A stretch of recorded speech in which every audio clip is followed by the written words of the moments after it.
it was bleak. I was going from, I'd been living in Berlin, and then I was living in London for a bit, and then I went to St. Louis, and I just was not prepared. Yeah. It was a different time of my life where I felt like I needed urban stimulation to function and to write. But I feel really bad for how I treated the program. They did say, you need to let us know if you're going to come back for the next semester, and I never let them know. But the point of that story was to say that I wrote this very self-effacing, groveling, pathetic letter where I was like, I'm so sorry.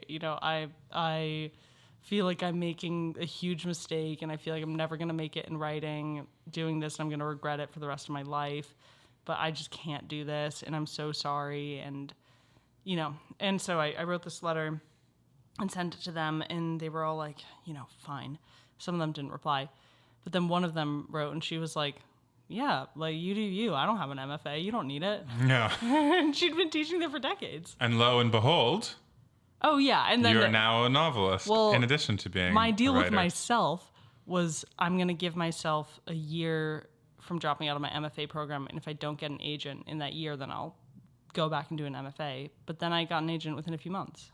Well, I had to write the novel. I wrote the novel in like 6 months and then immediately sent it to agents. It was not edited at all. That was a huge mistake. Do not do that. But someone took a chance on me, and yeah.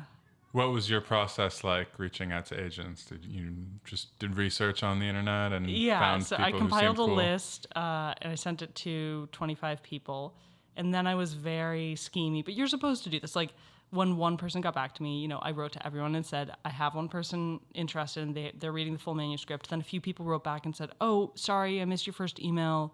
I'll read the full manuscript too." I missed your first email. Yeah, well, they've got tons No, of them. I know how. Trust me, I know how it is. Yeah, So then I was going back to all of them, and then I got up to the point where I was emailing people being like, look, I've got 10 people reading this. And it's like, well, I only have 10 people reading this because I told them that other people were reading it, which they were. But, I kept sending out emails. I'm just going to update you. There's another person who's reading it.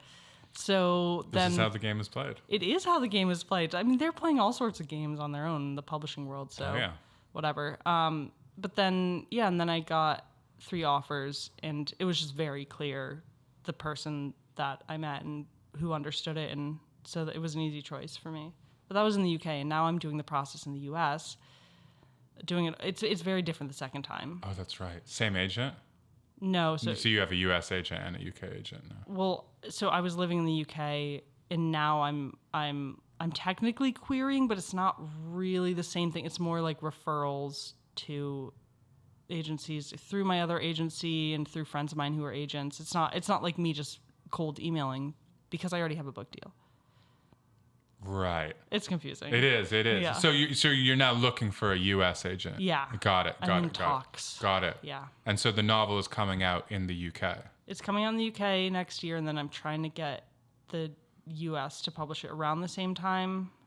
It's so strange because it's a remnant of like a pre-internet age. Like it comes out in the US. It's like it's the same file. Yes. Like you could just print it. But the whole supply chain is different. And especially the press is different. So like the blurbs you're getting and the reviews you're getting in the UK are just irrelevant. Like you send that copy over here and people are like, okay, cool that this guy thought it was superb, but who is he? But in the UK he's a best-selling novelist. Right. But you know what? The press you get here is irrelevant too. Like none of the press matters anymore. Blurbs maybe more so. Well, I don't know. I mean, maybe I'm still susceptible to. Well, blurbs and press. no, you're maybe I'm a little. Well, I look at cynical. the blurbs on the back, and I've been disappointed by this. I don't even know why I still do this, but I'm just like, oh, I like that author. I like that author. I read that person's book. Great. And then I'm just like, this bears no resemblance to any of those things and is horrible, and I don't know, like, who they paid to get these blurbs or who they knew or something, but Friend of a friend. Exactly. Yeah. Yeah, so that's very disappointing, but I hope to employ the same strategy for my own book. Yeah. Yeah, have you've started the blurbing process. Well, I mean, I would just hope that my friends process. will... For sure. Like, my friends who are writers who are like, I'm excited to read it. I'm like, I hope you like it, Yeah. So... And what's the name of the book? Remind us. Lambing Season. Yeah. Okay. Good. Lambing Season by August Lamm. Which is, I think, very clever, but you claim is unrelated. It is unrelated. I actually, my last name growing up was not Lamb. And when I started writing the book, when I had the experience, it's autofiction. When I had the experiences that the book is based on, my last name was not Lamb. This is many years ago in my early 20s. And it just didn't occur to me. Like, I mean, I was living in this place where I was surrounded by lambs. There were lambs it was lambing season. And like, that wasn't my last name. So I didn't really think like, oh, it's me. It makes sense, you know? But now it's very silly. It'd be great if it could come out in August next year. Oh, boom. Yeah. Yeah. Well, just wait till my new novel, The Kumin Harvest, drops in... I guess they're... Yeah, a pinch of cumin.